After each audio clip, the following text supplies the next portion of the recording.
So, diyan ako namamalengke. So, dito. Yan, dyan ako namamalengke. Tapos dito, dyan ako nakatira. So, ano lang, malapit lang. Lakad lang talaga. Mga 1 minute. Yan, EDSA na yan dyan. Yan yung MRT. Tapos,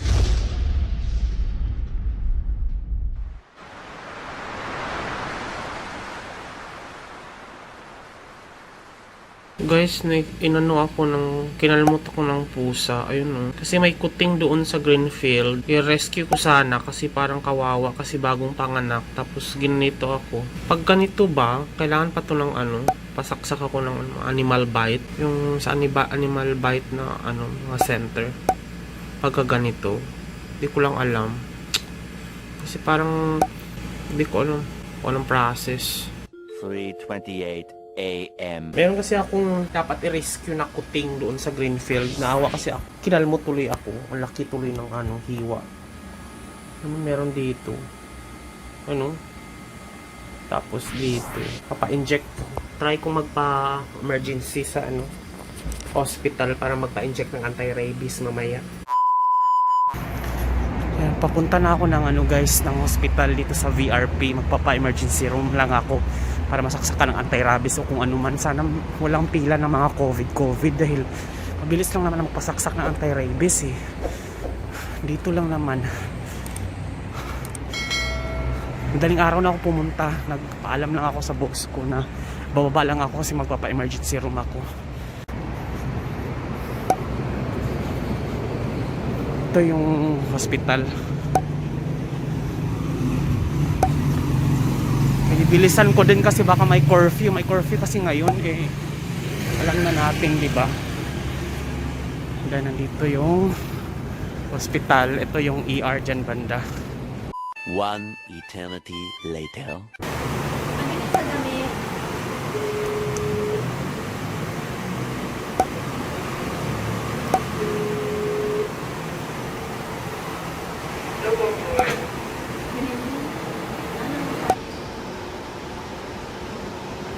Nandito ako.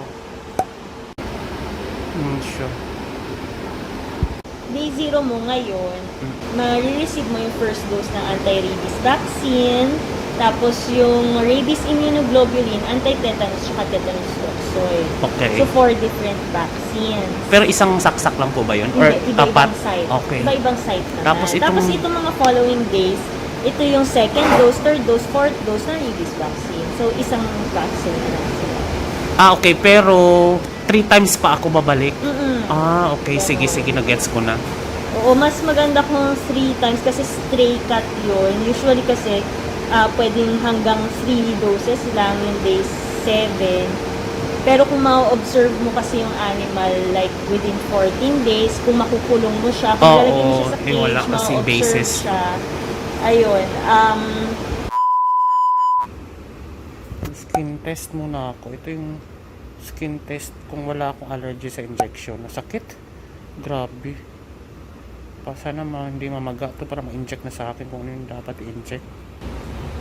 Tapos, meron akong dalawa dito. Sa kabila. Yan. Tapos, isa sa dito.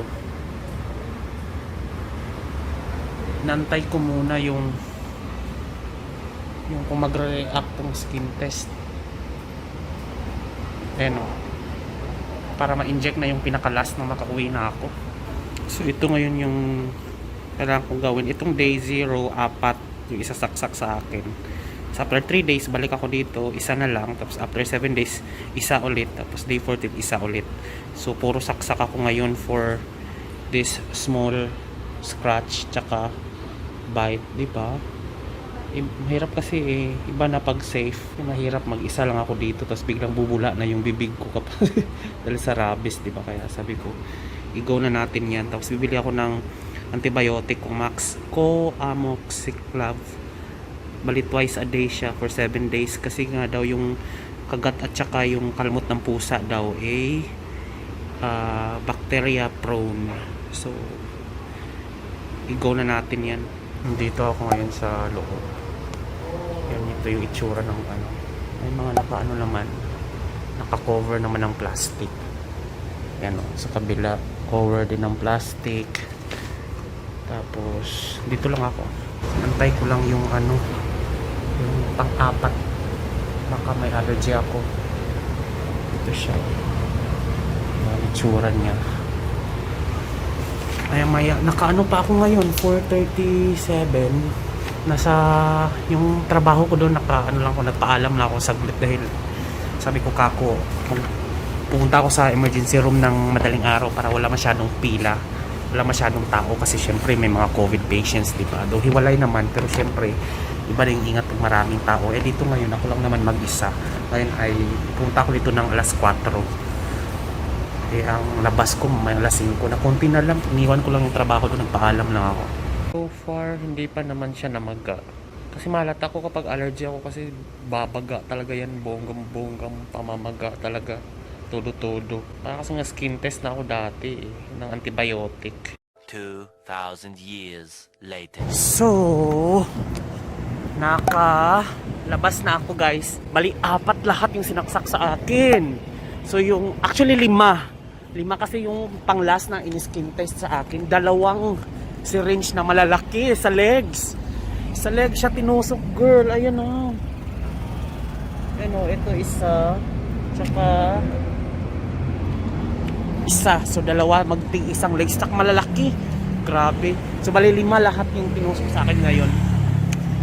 Ay nako. Mahirap maano ng animal bite. Cat na ako, no. Ating ko lang dito sa titirhan ko. So, ayun na nga.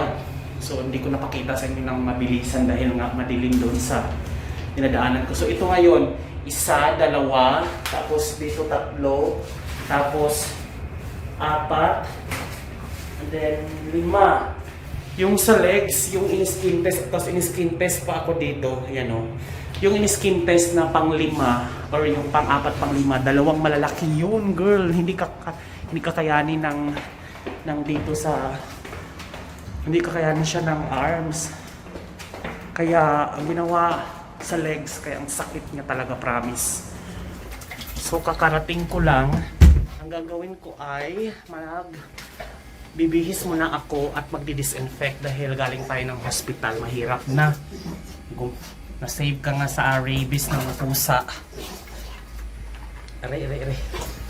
Medyo ano naman, wala namang tao doon, pero syempre ang COVID kasi is not just only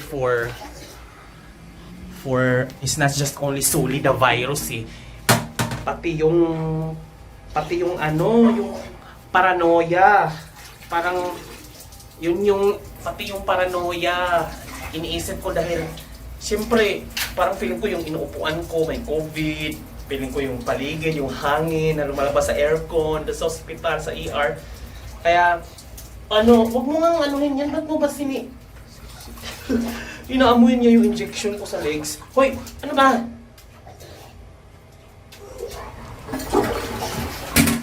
So, paano bang gagawin natin ito? Wag mo amuyin yung injection ko! Oh! Inaamuyin niya tong injection dito, oh. Diyan ka lang, sit ka kasi magdi-disinfect ako ng sarili ko. Bihis muna ako, guys. Ano ba? Inaamoy niya yung injection. Yung Band-Aid dito sa ano. May naamoy ka bang something na chemical, ha? Sa akin na naka-inject? Wala ka siguro talaga pang amoy ng aso, no? Dahil doon talaga wala nang dinidilaan yung injection. Ay, mas marami pa yung inject ko kaysa sa'yo. Yan o. Kasi kwento ko kahapon pala guys, kaya ako na kagat dito. Ayan o. Tapos dito. Kasi nung pumunta ako ng Greenfield kahapon dahil nag-dog walk kami ni Escobar, may nakita akong kuting doon sa gilid. Ang liit niya, tapos kawawa, parang siguro mga ilang 2 weeks pa lang siguro yung ganun. Tapos naglakad-lakad. Tapos lumapit naman sa akin, nabait naman siya. Tapos pinulot ko siya kasi sabi ko, ay dalhin ko to sa bahay, alagaan ko. Ngayon umokay naman. Ngayon itong si Escobar, tumalon-talon, nakita niya yung kuting, gustong makipaglaro, alam mo yung makipagharutan. Kaya yung yung kuting, natakot siya, tapos nag-aggressive yung kuting, ginanon si Escobar, tapos tumalon sa kamay ko, tapos at lumayo sa kanya. Ngayon, dalamputin ko ulit siya para iuwi. Ito naman si Escobar, parang lumalapit, humaharot. Natatakot na, naging aggressive yung kuting. Kaya, nung pangalawang pulot ko na sa kanya, ginanon, kinalmot ako tapos kinagat. Sabi ko, ay, ang hirap mag-rescue pala ng mga stray cats. Dahil, hindi mo alam kung yung behavior. Kasi hindi rin kasi ako masyadong familiar sa mga behavior ng mga cats na ganyan dahil nga maaso ako na tao. So, ayun. So, marami naman kasi kami sa probinsya ng cat pero hindi naman ganun kaano na. Siguro nagulat lang din siguro siya doon sa reaction ni Escobar na lumapit sa kanya agad-agad. Kaya ganun siguro. Yun na yung dami. 1, 2, 3, 4. Tapos yung dito talaga sa legs, ang laki ng mga tapos ang daming laman. Namanhid nga eh. Yan o. Huwag mong dilaan. Naku, bihis mo na ako. So, bibili muna ako, lalabas na kapag bihis na ako. Pero feeling ko talaga gusto magpa-spray ng alcohol buong, wala kasi akong sprayer eh, napapraning ako dito. So, pupunta muna ako sa Mercury Drug Store dahil niresetahan tayo ng antibiotic. So, yung antibiotic na 7 days, twice a day siyang gagamitin. Bibili na rin ako. Tapos ipa-file ko to as reimbursement sa aming insurance. Kasi buti talaga may mga insurance kasi ang hirap kasi nagkasakit, na ganyan emergency tapos wala tayong madudukot. As in wala din akong madudukot talaga ngayon dahil binayaran ko na lahat ng mga bills, 'di ba? So wala tayong mga kaperahan diyan na pang-extra talaga, 'di ba? So kailangan maging wais. Hindi kita bibigyan ng buto ngayon for the meantime kasi sit. Kasi ang dami mo pang dog food doon, hindi mo kinakain. Puro buto na lang. Diyan ka lang. Diyan ka lang. Hindi kita bibigyan. Tingnan mo, may buto pa siya dito. Ang dami ng buto dito, supply. Para pag, marami siyang paglaruan. Mga buto dito. Aray, alam mo ba guys, ang sakit. Ayun para siyang namaga siya. Parang, ang sakit niyang ilakad. Ayun bida-bida ka talaga kapag may vlog ako. Diyan ka lang, naka-vlog ako. So, yan siya. Dito. Ang sakit niya. After 1 hour. Kasi nakaupo lang naman ako pagdating dito. Tapos nag-edit ako ng vlog na i-upload ko. Ayan nag-edit ako. Kasi, ang sakit. Pagtayo ko, ang sakit. Parang kumalat yung liquid na tinurok sa akin sa muscle. Ayan namaga siya. Sakit niyo in fairness. Ano bang ginagawa mo dyan? Dilidilaan mo? Sakit dalawa pa naman. So ngayon nga guys, sobrang nilalagnat ako dahil sa injection. Tapos namamaga yung mga legs ko at ang hirap makatayo. Sobrang laki ng mga injection talaga na inject sa tapos ang daming laman. Lalo na yung sa legs, lamdam ko talaga yung sakit yung pagturok na ganun. Kaya sobrang dami pala talagang ini-inject kapag nakagat ka ng mga stray cats or stray dogs or mga animal bites. Tapos, sobrang hirap talaga, promise. Nilalagnat ako ngayon, ininom ko na lang ng paracetamol tapos, ayun, antibiotic. Pabalik pa ako doon. Paano nga muna na sa lamig? Paano?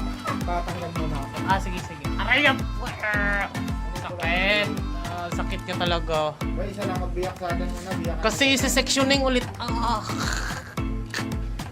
Sectioning. Dalawa tayo dyan man, sobrang sakit.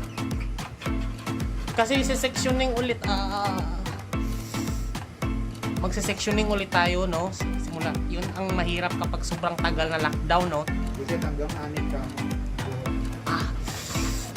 Ang dami ko na rin uban, pero maganda kasi yung uban pag na-dreads kasi parang highlight. Ay, pagod niya ako White.